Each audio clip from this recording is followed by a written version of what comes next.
అధ్యక్షుడు ఎలా ఉండాలి చెబుతాడు, పరిచర్య చేసేవాడు ఎలా ఉండాలి చెబుతాడు. సంఘ పెద్ద ఏం చేయాలంట?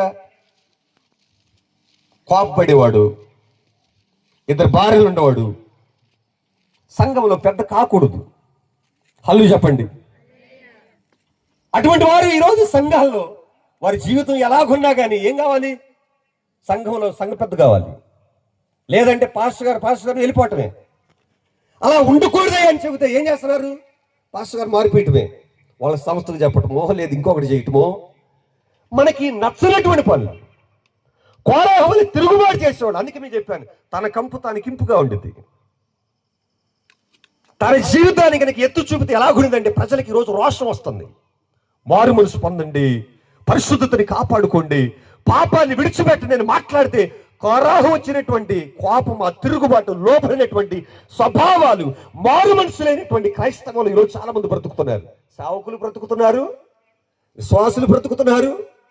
దైవజనులు ఆ పరిశుద్ధతని కాపాడుకుంటే ప్రజలు కాపాడబడతారు. నేను ఒక మాట చెబుతాను, దైవజనులు ఏ ఆత్మ అయితే దైవజనుడి మీద పనిచేసిందో సంఘములైనటువంటి ప్రజల మీద కూడా అదే ఆత్మ పనిచేసింది. హల్లు చెప్పండి. ఒక దైవజనుడి వ్యభిచారంతో నింపబడితే ఈ స్పిరిట్ ఏం చేసిందంటే విశ్వాసుల మీద పనిచేసింది. దైవజనుడు దొంగోడైతే ఆ స్పిరిట్ ఏం చేసిందంటే విశ్వాసుల మీద పనిచేసింది. దైవజనుడు లోపడినటువంటి స్వభావం కనుకుంటే ఆ స్పిరిట్ ఏం చేసిందంటే విశ్వాసుల మీద పనిచేసింది. కంటి కనబడినటువంటి శక్తులు పోరాడుతూ ఉన్నాయి. క్రైస్తవ జీవితాలు, సంఘాలను పాడు చేసినటువంటి ఆత్మలు తిరుగులాడుతూ ఉన్నాయి. అందుకని ప్రభు చెప్పాడు, మీరు పోరాడేది శరీరులతో కాదు, అంధకార శక్తులతో, దురాత్మ సమూహాలతో, వాయుమండల అధిపతులతో మీరు పోరాడుతున్నారు. కాబట్టి జాగ్రత్తగా ఉండమన్నాడు.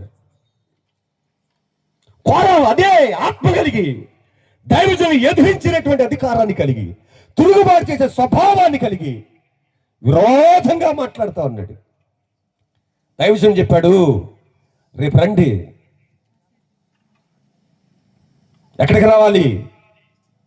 ప్రత్యక్ష గుడారం దగ్గరికి రండి.